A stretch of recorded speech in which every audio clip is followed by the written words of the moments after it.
Hello and welcome to the show. I'm Martin Willis, your host, and have a great guest this evening, Chrissy Newton.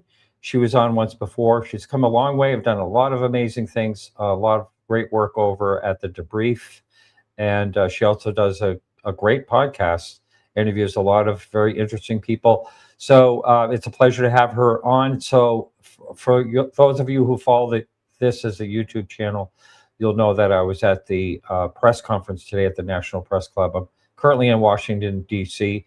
from a hotel room right now. But so check that out if you haven't seen it. It was supposed to be 2 sessions, and it kind of morphed into one. So it's just one session up there. It's over 3 hours long. Check it out on our YouTube channel. I was right up front. I had everything. There was only one glitch, and it was my fault because when I got there, I realized they didn't have any internet, any Wi-Fi that you could use. And so I was using my phone, and I was sitting next to Sarah Graham. She's such a pleasure. And I said, Sarah, hold my laptop here. I have to use the restroom. So I walked in the restroom with my phone in my pocket, and the whole thing crashed for the whole time. I came running back and I got this thing back together. But anyway, check it out over there on the YouTube. And I will put that, I do believe, sometime on Thursday. I'll put the audio, going to work on the audio a little bit, and I'll get that into the podcast feed. So our blog this week from Charles Lear is another great and interesting one. And it's just, the timing is quite amazing on this blog here, because Charles was writing this before Eric von Däniken passed away, and this came out, and it's all about. A lot of people don't know this, but when Eric was writing this book, he was in bad trouble, and the book basically bailed him out and changed his whole life. This is The Chariots of God, and the story is all about that. It's quite interesting, really. But we lost him recently. He was a guest on the show a couple of times. Very interesting and fun character. So check out the blog from Charles Lear. And I want to thank everyone that helps out with the show. It's always appreciated. And anyone can support the show. If you want an ad-free experience, it's only $2 or more a month. That's through Patreon. You can see that through our website, podcastufo.com. We also have t-shirts and things, merchandise. If you are looking for anything like that, you can find that over, again, podcastufo.com. Without further ado, I am bringing Chrissy into the show. Chrissy, nice to see you again. Good to see you too, Martin. Always fun to talk to you. And you have, I believe you and I want to say you and I first met through your publicist company. Through Vocab contacted me. Yeah. I remember I can't remember, it was someone's movie or film or something like that. And that's how we first met. Yeah, it might have been. I've done PR. I've been lucky enough to do PR with Shag, Vallee, and then along with Ariel Phenomenon. I did all the PR with Randall Nickerson on that film. And so one of my canon favorite films that I always recommend to everyone to watch.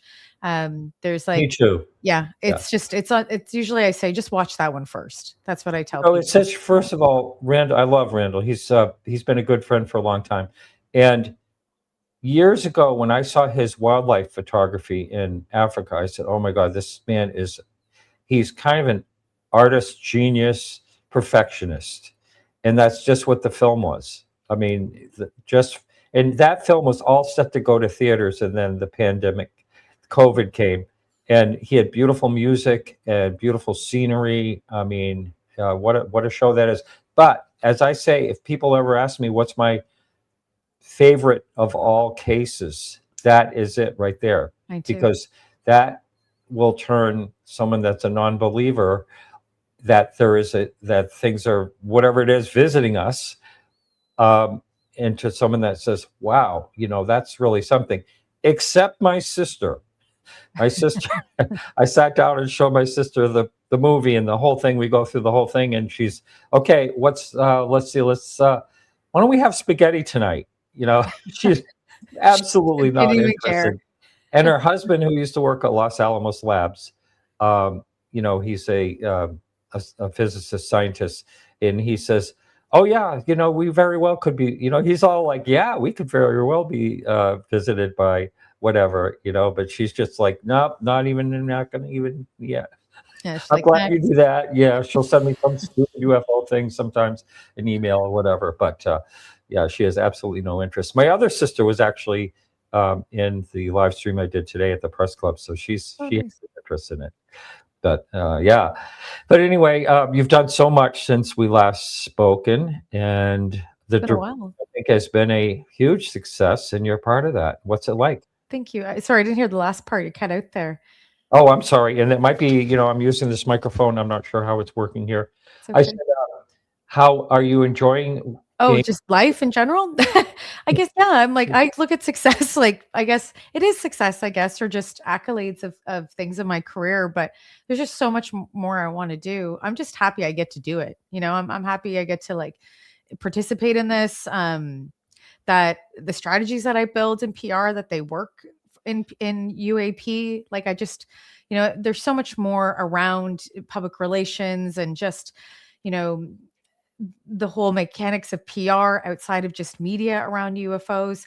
So yeah, I'm really happy that I've been able to contribute in it, and I'm just keep wanting to do more and hopefully working on stuff to do in the future too. So hopefully I'll be here and like the rest of us in this space to the day I die. I'm probably a lifer. Let's be honest, Martin. So Yeah, I feel the to same way. some degree, I might not be in front of the camera.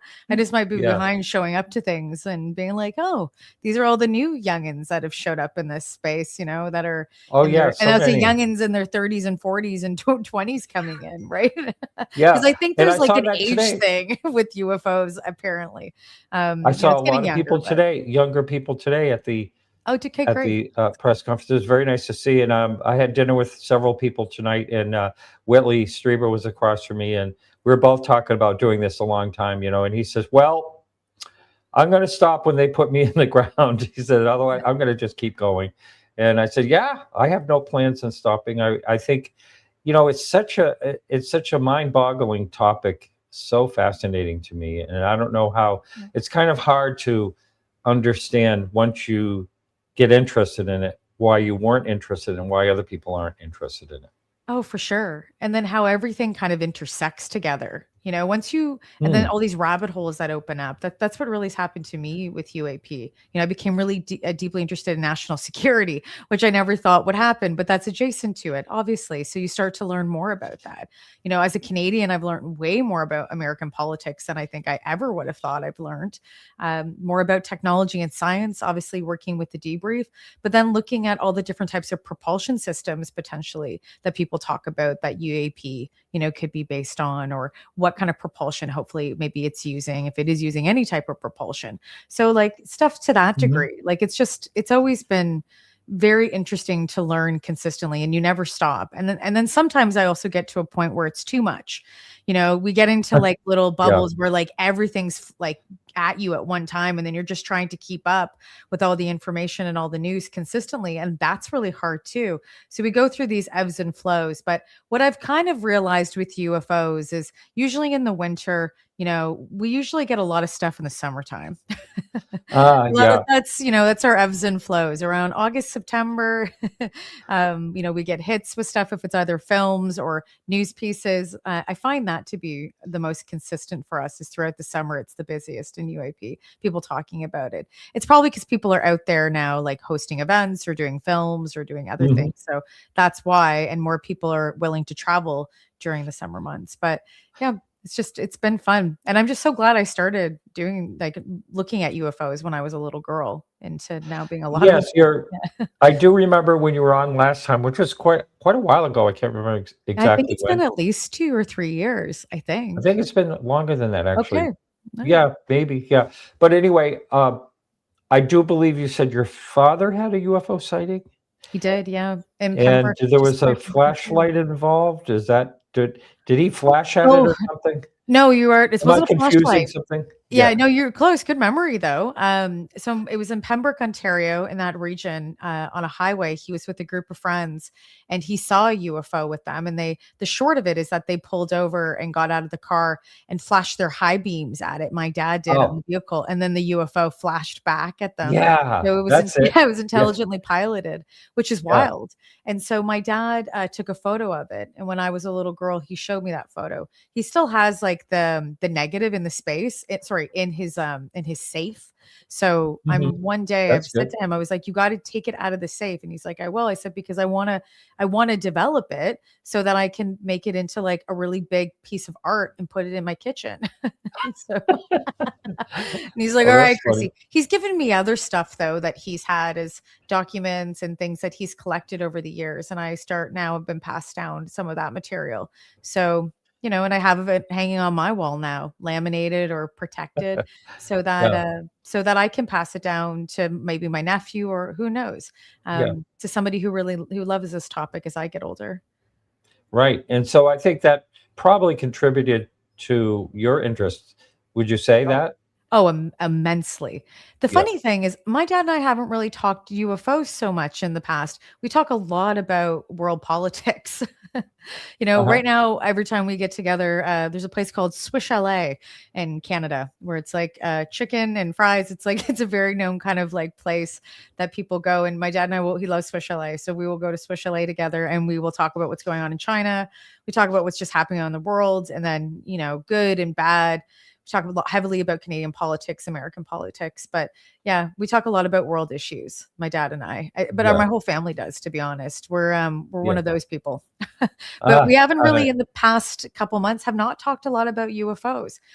He is reading Jacques Vallee's Trinity right now, Oh, and yeah. so he'll Yeah. call me sometimes and be like, "Oh my gosh," or "I didn't know this," or he'll just call me about certain things, and we'll kind of gab about that. But in most recent weeks and months, it's been world politics. Yeah. My partner, producer, Donna, when she was a little girl, she basically saw like a UFO in some magazine or whatever, and she said to her father, "Well, what do they? What does the government know? What are those things? What does the government know about them?" And father said, "They don't know what they are," and that is what created her curiosity on the subject. Just because they didn't know, like adults don't know something, Yes. what could this be? So it's funny how different people get influenced. I don't know what both my parents passed by the time that I really got interested in this topic, so I don't have any slightest idea what they thought about the topic. Never came up. Yeah, and I should ask my dad if he was interested in UFOs before his sighting. I imagine he was. He's, pretty open-minded. There's a quote that he said once when I was driving. He's like, Chrissy, I'm not a local thinker. He's like, I'm not even a worldly thinker. I'm an intergalactic thinker. I'm like, yes, you are. Yes, you are, Dad. Like, yes, you are. So I wonder, and I wouldn't be surprised if he was looking into UFOs or, I know 2001 Space Odyssey was one of his favorite films because I think Oh, we were yeah. driving and I said to him when I was a little girl before, like, or around the same time, I think probably the UFO photo. I forget when I watched it on HBO, at home watching satellite in the country after school, and 2001 Space Odyssey comes on and I'm like, what is this movie? And it's on repeat on HBO, and I'm just like watching it like every moment I could get, and I remember just being enthralled by it. And I told my dad that, and he was like, that was a movie that hooked me too. And then I Yeah. forever became a Stanley Kubrick like nutso fan of his after that, and Yeah. realized all the movies I loved were Stanley Kubrick when I was a kid. Probably shouldn't be watching a lot of all those when I was really young, but it's Well, when I he we was were a alone after genius. school. Pardon? He was a genius in a lot of ways because originally he was going to have, the ending is such a puzzle, and had that, like, there was a voiceover talking about what all these events, what that meant, with the man in the room, by himself, and all the Louis 15 decorations, and then the child, and then he took it out. He said, "Let it all be silent. Let Yeah. it all be silent with no voiceover, and let the people make up their mind." I mean, he's a genius like that. Oh, And it then was. in space, anytime you watch anything in space, you see the capsule move and you hear shh like that. Well, there's no, you can't hear any. And so he did that too. There was absolutely no sound in these things, all things that you'd want to put special effects into, but he wouldn't do it. So Oh, he's That was genius. Yeah, he's Yeah. such a genius when it comes to film. And I remember like some of the camera movements when I forget the astronaut's name, when he gets into the room, he's consistently looking left. And when he looks left, he watches himself age. And then in the end, you see Yes. the Yes. fetus's reincarnation and rebirth back into like the system or the universe, you may call it. A new start. I think it's all about a new start. Yeah.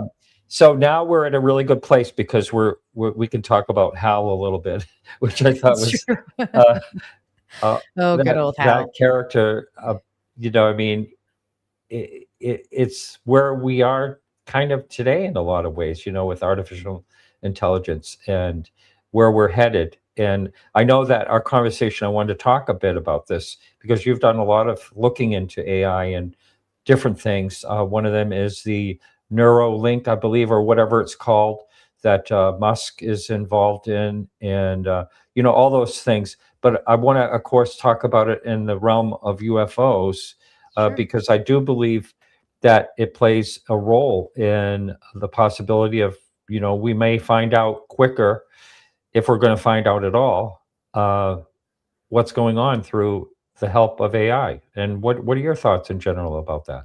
Yeah, so Neuralink or Synchron, there's InBrain, there's a lot of these different companies around the world now that focus on BCIs, which is considered brain computer interfaces. Brain computer interfaces started in the 1960s, like they're nothing new. Synchron, the CEO, Tom Oxley, was funded by DARPA. And so DARPA was building brain computer interfaces. And we can look at that and we can get into this, but we can look at it in many different ways. But it's not a new technology. It's an older, older if you want to consider the 60s older, but more of a retro technology. And so now it's become real modern day. And the one thing, if you're going to say anything about positive about Elon Musk, is that he did bring attention to BCIs, and it has put lots of investment and funding into multiple different companies. So, I know they're very thankful, different CEOs are that, because of the attention that's been brought to it. And on the other positive side is BCIs will help millions of people. It's helped a lot of people right now. There's less than, 200 people around the world, 100 people around the world that have BCIs, and that will increase by the end of this year. And Neuralink is looking to ramp up high volume production, they're saying. So that could be thousands to tens of thousands of BCIs by the end of this year. But people really do need them. There's people that have ALS, or people that are, have gone into major car accidents and have become quadriplegics that need this type of BCI in their brain so that they feel that they're contributing back to society meaningfully. And I've met lots of these people that have had a BCI, or then they've had it removed, unfortunately, because, a testing period was ending. I've interviewed Nolan Arbra who has the first Neuralink. And, a lot of these people are so inspirational because you see how much it's helped their lives. But then, there's always the flip side to it. And that's where I write about both, because we have to start having conversations about BCI now, because if we don't, it could be a very scary future. Yeah. My thoughts about AI in general is the phrase that you often hear when you look into this topic, is that, well, there's somewhere between 10 and 20% chance that it will be, an extinction event by the time, the future will, it's going to kill us all. It's a possibility that it can happen. And they're saying, yeah, well, so much good can happen, which is true. But anything that has a 10 or 20%, chance of, us becoming extinct, it's scary to me, because, what's going to happen is, it's kind of, if you look at it historically, anything that is a higher level of intelligence usually dominates the lower intelligence. It's just, human nature, or whatever nature. It can be scary. And if it gets to the point where it can self-replicate, AGI can self-replicate and get, super intelligence, and then it can just fly sky high, and then I think we're screwed. Yeah, I'm not so worried about AI individually, personally. I'm more worried about when we get to the singularity and we have not figured out, our own difficulties and our own challenges on this planet without our technology and artificial intelligence. And when we get to that singularity, and BCI will be part of that, AI will be part of that, there will be, I think it could be horrible for us, right? For the next generation. We think it's bad now, but if we don't figure things out and we get to the singularity, it could be worse. We look at quantum computing to being, one of those as well. Things will change immensely fast. It will be, what we're doing now, at least when quantum computing comes around and everything else, this will be archaic. How we are talking, how we are communicating, this type of, people will look back and, relics and be like, remember the time when, in 2026, when people were obsessed with UFOs, in 2027, and everyone was creating podcasts about it, including myself. And we're all going to be doing that. And they're going to look at it at the time. And those younger generations will say, well, and they'll take snippets from it. They'll take information from it, but they're going to look at it as relics because they're going to be living in a totally different society and tech world than we're ever lived, or we've ever seen. So, by that time, I'll probably be extremely old or potentially dead, I would think. I don't think we're moving to the singularity and, what Sam Altman predicts in 2030, 2035, they're saying. Yeah. People are saying that it might be a little bit longer. And we'll see. But it's so hard to tell because you can't predict the future, because whatever you think it's going to be, it isn't. Something else happens. Very true. And yeah. But what we know is humans have always, what we can look in the past is we have not, we've always used war, right? And we haven't really figured out our issues. Let's just say.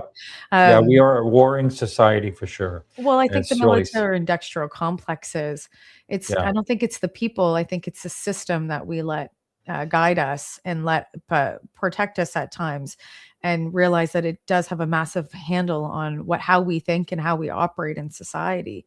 And I think that those things need to change. But a lot of people don't even understand that the military industrial complex is really even a thing. And that, people are waking up to understanding these kind of terminologies or understandings of how society operates, but it's still pretty new for a lot of people. And hopefully by the time we get to the singularity, people have a better idea of how society and governments run. Right. So I neglected to say hi to everyone in chat. Hello, everyone. Thank you so much for being here. And yes, I did have dinner this evening with Whitley Strieber and a bunch of other people. We had some great conversations, and it's been really great. So thanks for all that. And if you have any questions as we're going along here, please put them in all caps, and I'll try to put them up so you can, Chrissy can answer them. So are you in Canada now? I am, and I'm in Toronto right now. Yes. Yeah. Probably kind of chilly there, I would think. Didn't you have it's so cold right now. Yeah. I think it's supposed to feel like, well, this is like, remember Celsius, like -30 here, which is like, I don't even know what that is in Fahrenheit, but it's freezing. Like it's been cold the past week. And usually I leave around this time, and I usually go to the States. But right now I won't be going until like 3 weeks. I'll be there. But it's cold. Yeah, come on. You don't want to be here, Martin. You don't want to be here. Yeah. Well, it's very cold here in Washington, and but I'm leaving. I spend most of my time down in South Carolina, so I'm going back tomorrow. But nice. Anyway, yeah. But so let's get back to like how this has to do with UFOs in the future, just so we can kind of. I think that there's going to be some technologies built one way or another that's going to help us know so much more. And I know there's no way, as far as engaging in this conversation, I mean, we don't have any of the answers, but do you agree with that assessment? Do you think we're going to be able to learn a lot more? Well, there's a couple things, and I'll look at this in two different kind of buckets. Like I look at UFO as like nuts and bolts, maybe craft or things that were identified as unidentified flying object. And then I look at NHI, right? I compartmentalize sometimes in two different buckets. And then obviously we have them come together, but they are separate on their own. Because sometimes when you see a UFO, you don't always see NHI. And then sometimes when a UFO is there, an NHI wouldn't be. I think I said that the right way, but I think you guys get what I'm saying. And so, but with that, there's things like with BCI, we look at like forms of like telepathy, right? That's what we're looking at. People that now there's different products that are becoming on the market, and MIT is creating one now where you're able to put a headset on that's a brain computer interface. It's not put in your brain, and then you put it on somebody else and you can hear their thoughts. It's called silent talk. Yeah, I actually wrote a piece on this at the Debrief if anyone wants to take a look at it, or they can go to my Instagram, they can see the video on it. But yeah, you can hear each other's thoughts. It's called silent communication. And we use silent communication when we're literally kind of talking to ourselves or creating those images in our mind. Oh yeah, there we go. I'm trying to remember the brand's name. Can't even remember now. It's been a while. Let me look. I'll quickly do a search myself. But that's really fascinating. I had no idea that capability was available at this point. It is called amazing.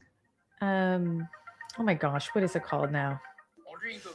Alter Ego. There we go. It's called Alter Ego. And so it's created by MIT Labs. So if you want to take a look at that article, anyone that's reading the Debrief, you'll find it interesting. And there's videos in there that show them how they do it as a demonstration. But that's a wearable BCI. And so when we look at things that potentially having BCIs, we talk about psi abilities, right? And we look at this communication through telepathy. And so the idea is that, you know, people are saying that they have these abilities, right? We hear this with Skywatcher. We hear this with lots of other different people saying that they have these psi abilities naturally on their own. We look at the telepathy tapes when we hear that children or adults with autism too, with nonverbal autism are experiencing this.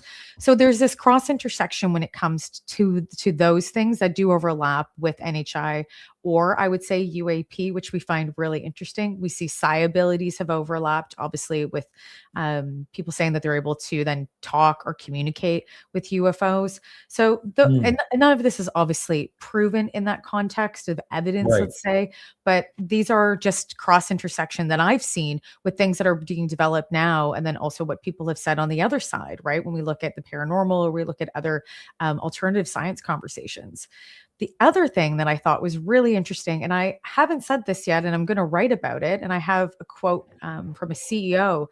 And so I thought this blew my mind. I was at the largest BCI conference in New York City this summer, and all the companies were there, the biggest ones, and the top CEOs and neurologists and people that have had BCIs that are part of coalitions that are talking about it.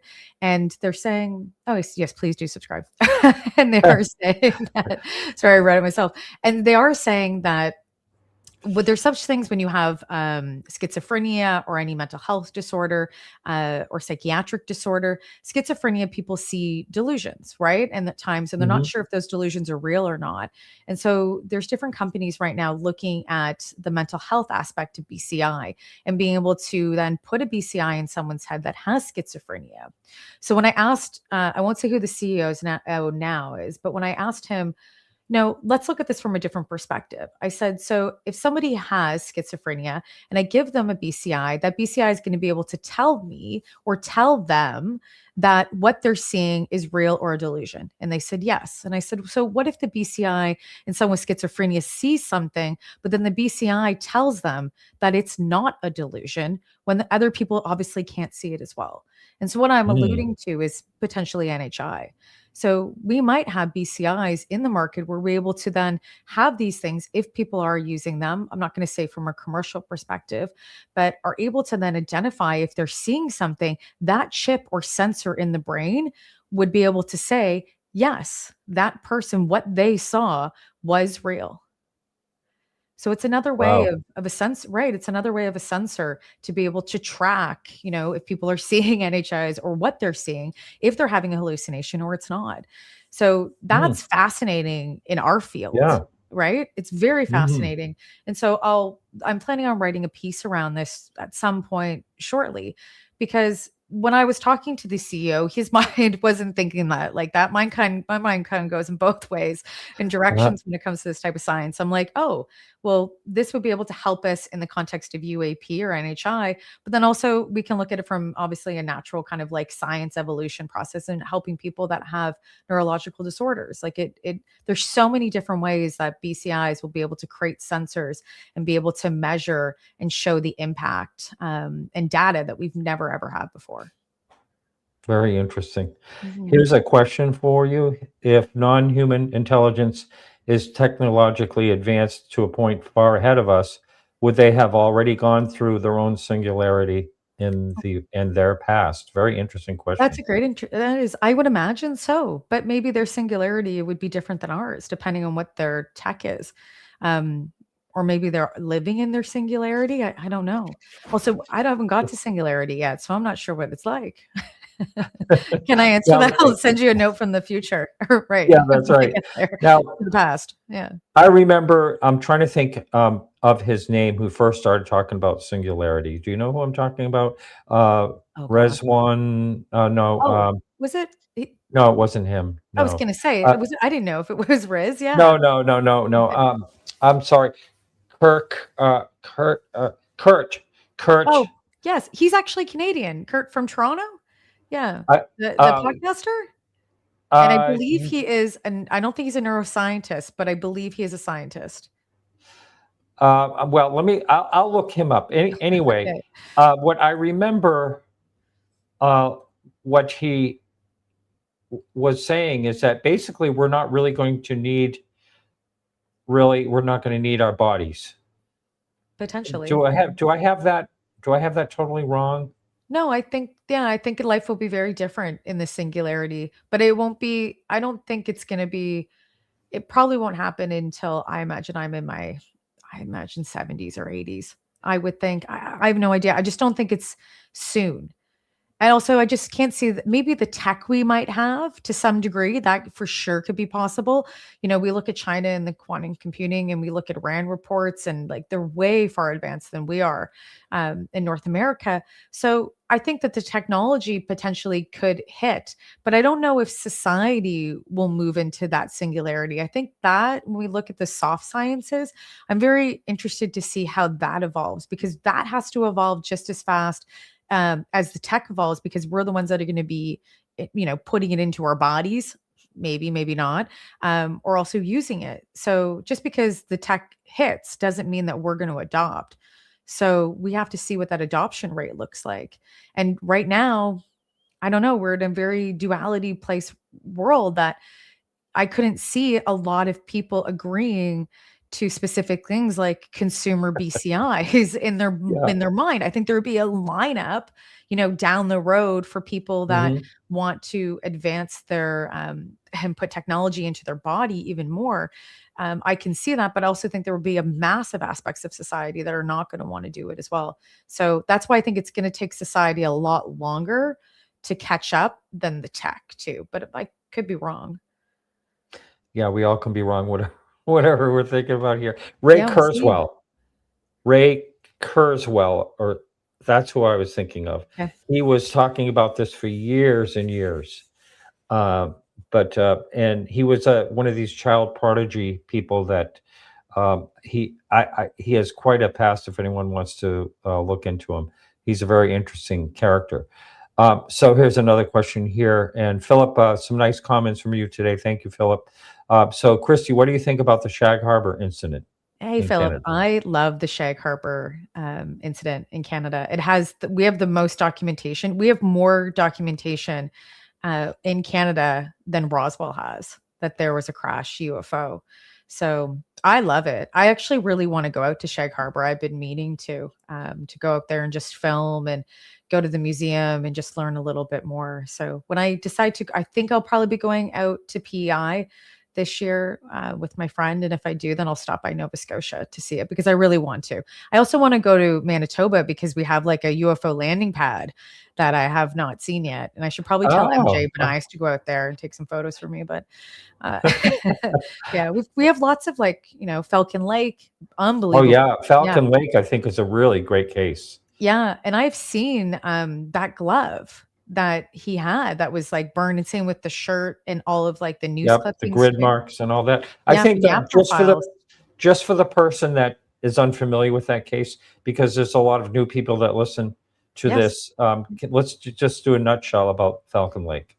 Yeah, so Falcon, I'm forgetting his name now. Gosh, but it was just a man that was looking. He was kind of, people will debate if there's mountains or not, or larger hills within Manitoba. But he was rock hounding. He was looking for different rocks, and he ended up, I believe it from what I know, he was in a mountain or larger hill, and he ended up hearing people speaking, but he thought that it was like Swedish or something, and he was like, "Who is this?" And so when he kind of peered around the corner, he saw this massive UFO. And like, this sounds like a joke, but like the door went up, like whoop, like people were Yeah, in that's it. right. And a ladder or something, Yeah, right? Was like there? yeah, it closed up. So, which I think is kind of hilarious, to be honest. Like, not surprised. They're like, oh no, it caught us. Thank you. Yeah, Stephen Michalak. That's it. Thank you very much. yeah. And closed up. And so he went up to the UFO. And when he went closer to it, because he was trying to figure out, he thought that it was a government program or it was Americans. He didn't know that. He first initially did not think it was UAP. And he was saying, hello, hello. And when the UAP took off, the exhaust or whatever it may be hit him. If it was radiation, hit him and caused some burns that were like this pattern on his chest, and ended up being in the hospital. And it charred his glove that he was wearing, and along with his t-shirt, and he had radiation burns. And it's all, you can look up the news clippings that you can find. It was documented, and yeah, he ended up getting massive amounts of radiation from it. So it's, yeah, Stephen Michalak's story is unbelievable. So whatever that was, if it was advanced technology that was being tested, or it was potentially off-world, there it is. Yeah. Yeah. Something happened to this man, and it's in the app profiles. So when I was down at the Historical Record Center 2 years ago, gosh, that feels a lot earlier than what it was. When I was there, I was looking at the app profiles and was just, looking at that glove, and did a whole piece on it. And it was just unbelievable to see as a Canadian.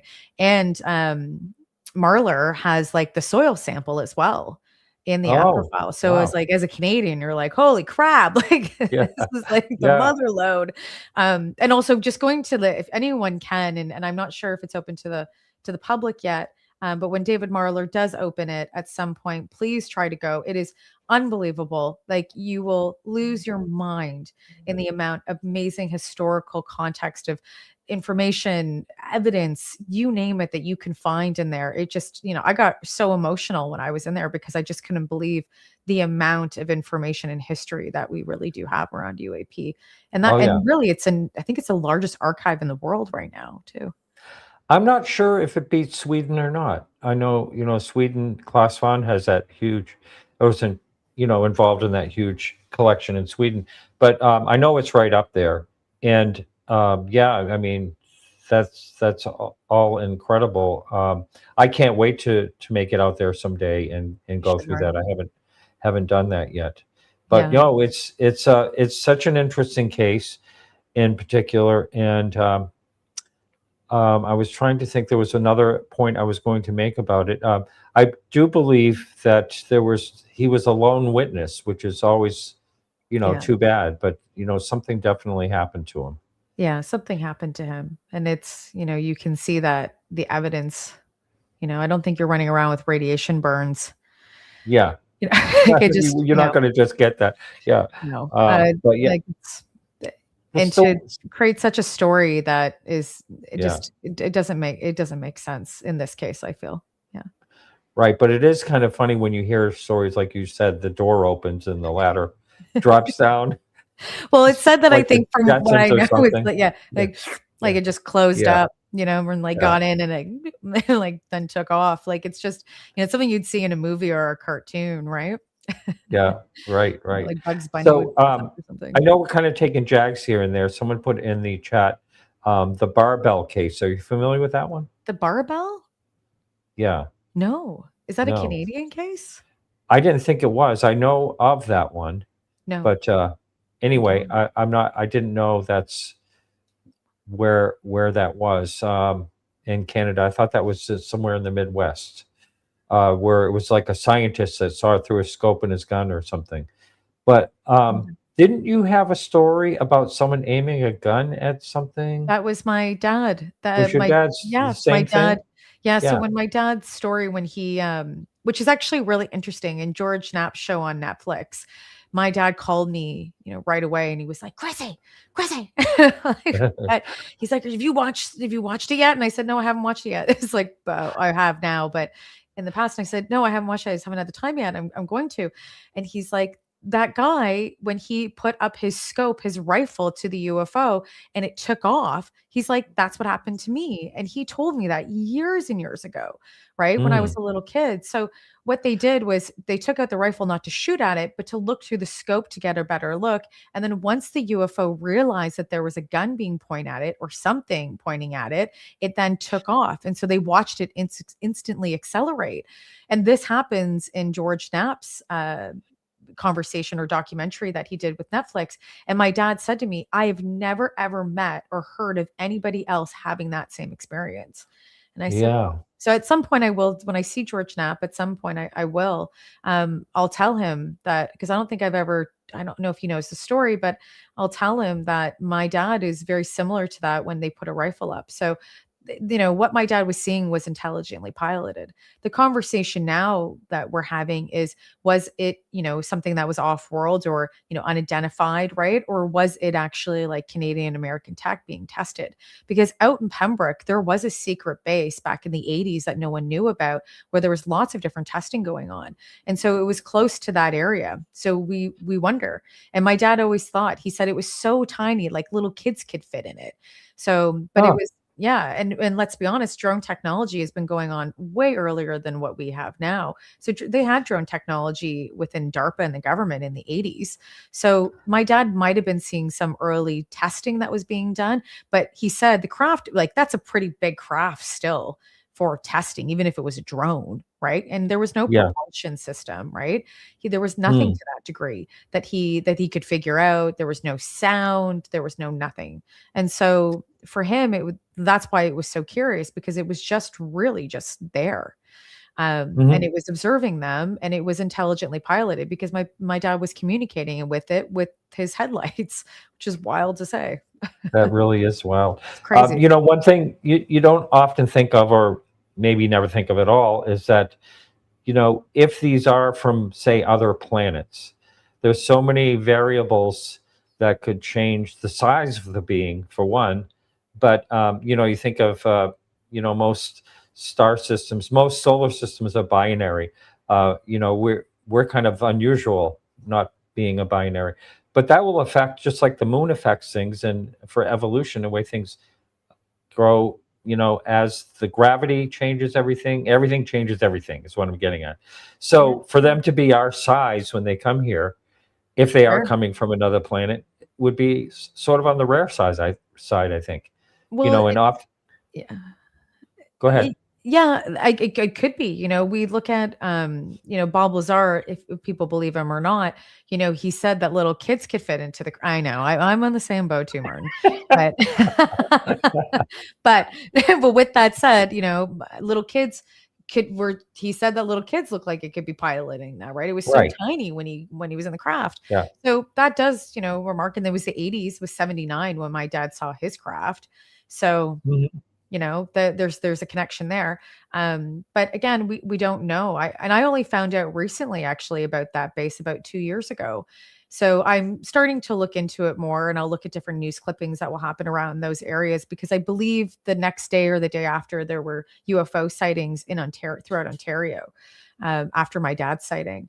So, like there's so many things that it could possibly be. But if anything, it's a wild story. And to know that even if we had that technology, that type of technology in the 80s, God, what can you imagine we have now that we don't know about? And that's what I think about a lot. I'm like, what tech do we have now, right? And we are seeing it through warfare to some degree. The conversations right now about Venezuela and what type of, firearms and technology they were using, and people saying it wasn't advanced, it was. And so, it's they have something, and they have something we've never seen before. And I'd be very curious, and we will see it, in the next X amount of years. But I think about that frequently, to be honest. Yeah. When I myself attend events like I did today, and other events, it's the hallways that I really like, talking to all these different people. And there were people talking today at dinner. I don't know how many we had, maybe 15 or 20 people at dinner, today here that were I've listened to the conversation. You know, one of the gentlemen, I did film a couple of interviews with him. He was involved in Aero, and they were talking about USOs, and one clocked at over 800 knots in the water. And you know Wow. and what we were all talking about was the strange phenomenon of no displacement. Like Scott Cassell, who's been on this show, talking about this cube that was down about 200 to 400 feet in depth. This cube that was mimicking him and, you know, like intelligently controlled, whatever it was. And then it flew right by him. And when there was he felt nothing. And he says he spun around when a whale went by him because they displaced water. So there's somehow not, this conversation was great in the, like I say, at dinner time, because we were saying, how come they're not displacing water? A lot of people are talking about no displacement. There's no sound barrier broken.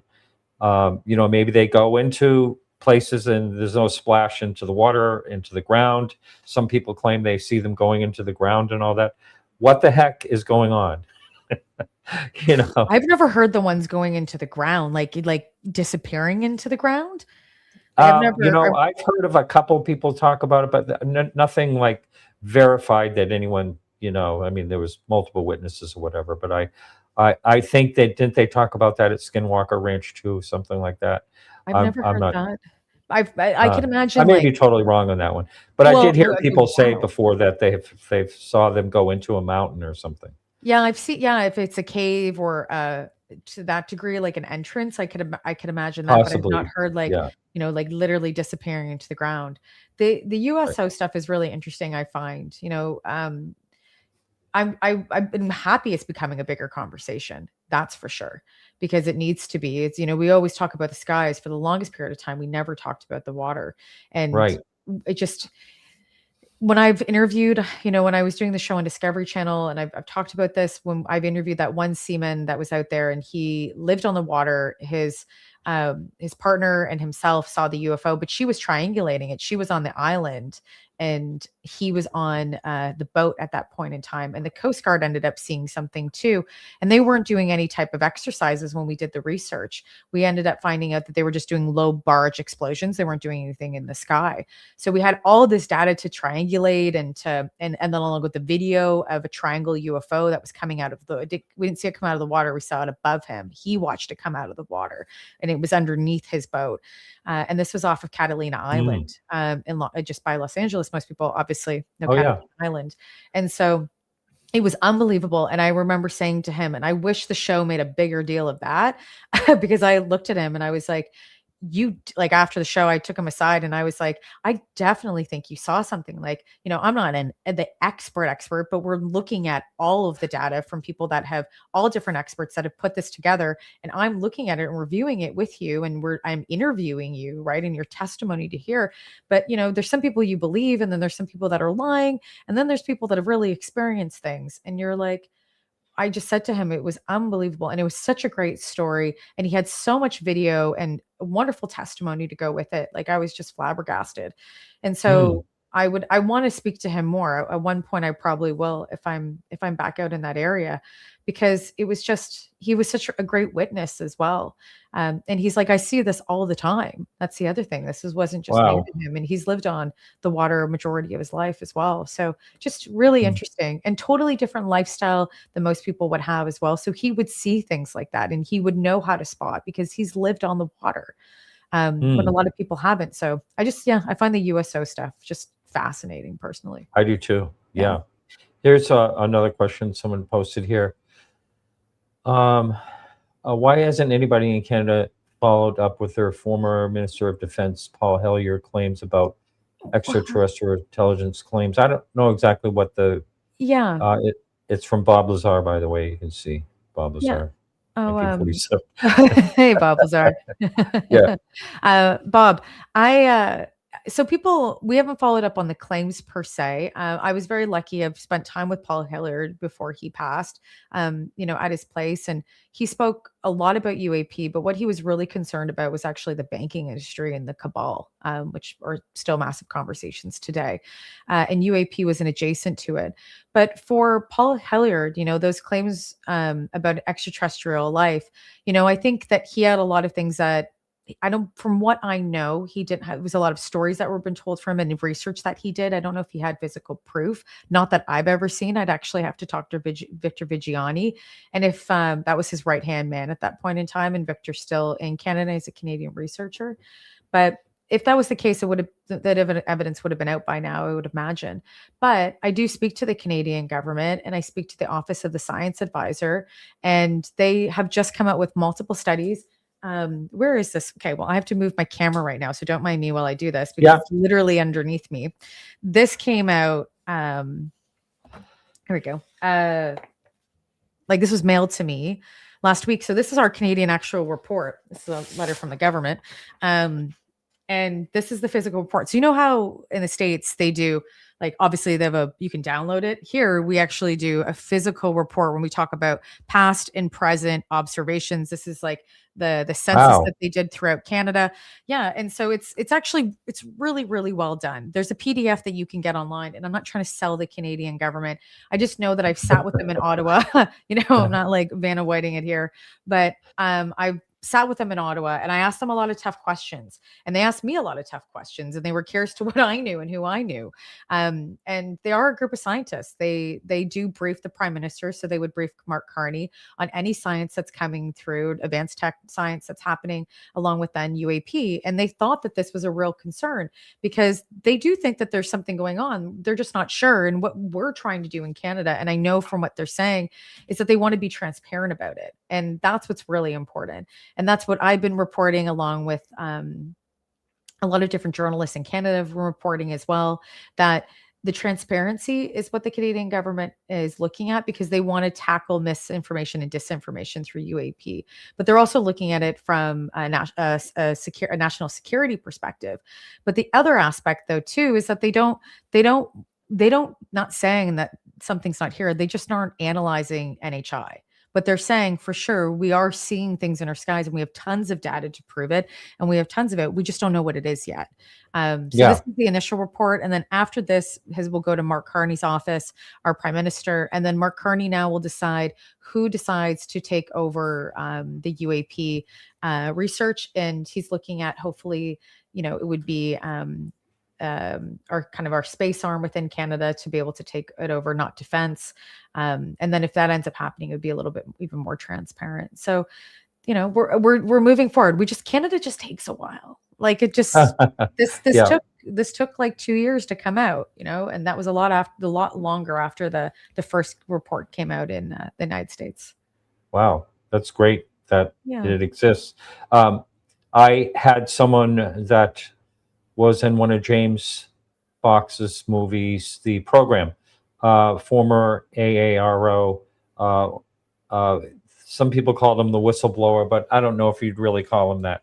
But anyway, he basically, when I had a conversation with him this afternoon, he said, the government just doesn't know what they are. And I said, well, that's kind of what I've been thinking all along. The government knows something, maybe more than we do, but not the whole picture. And he says, absolutely, they really don't know. But that was interesting. And so there's a post here from Philip again. Speaking of Bob Lazar, have you heard a retired CIA agent is going to AARO, and to say he was involved in a program to erase people involved in UFOs background? I have not heard this. Have you heard anything of this? No, I've not heard that. If that's true, I'd like to see his background working for the American government. And, I'd love to see that. I'm not surprised. The government has erased a lot of people from the planet. Let's be honest. There's been so many civilian programs in the United States and in Canada that have affected and killed civilians directly. So I would not be surprised that the easiest thing to do would be just to try to wipe out somebody's UFO profile or government profile. That's the light side of it. Death is the big one. So Yeah. I wouldn't be surprised, to be honest, but I'm curious to see if they come forward. Yeah. I'd like to read that story or see it or hear about it. Yeah, I would like to know more about that. So, Yeah. Philip, you emailed me today. Please, if you have any more information on that, forward it to me. Yeah. So, are you working on anything special coming up? We're getting at the end of the show here, and I just wondered if you're working on any new articles about to come out on. I do see another question came in, but is there what's Yeah. coming up? Yeah, I've got lots of stuff. BCI is like such a big thing for me outside of UAP. So lots of different articles will be coming out. I can't say exactly what, but I'll have, some really some bigger features. I have a really big feature around consciousness and me going to the Monroe Institute. That should be coming out, if anything, hopefully by next month. And then I have a really big archaeology story that I'm actually working on in Canada that I went up this summer, drove 5 hours north and sat with Steve Durant on his property and looked at maybe potentially some new archaeological findings in Canada. So that, and then Nice. I'm working on some side projects right now, and hopefully one day we'll get to announce something a lot bigger. But I need to get a little bit further with it first. So, Yeah.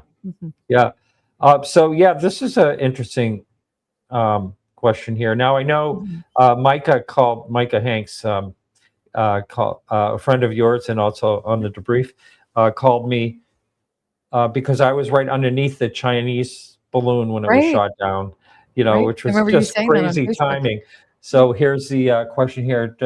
Do you know anything about what was recovered from the February 2023 shoot down in the Yukon?